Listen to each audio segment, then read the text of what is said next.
Right, that's quite a tough one.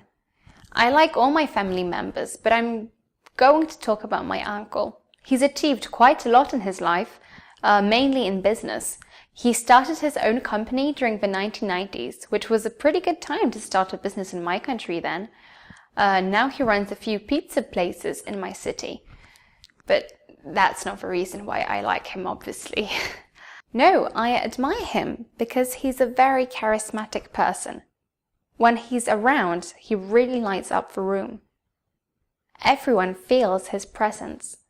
Plus, he has a great sense of humor and a very positive attitude towards life. He gives us all great advice and lots of guidance. Let me give you an example. When I was struggling to decide on what university course to study, he really helped me out, and he made me realize that my passions come first. So, that's all I have to say.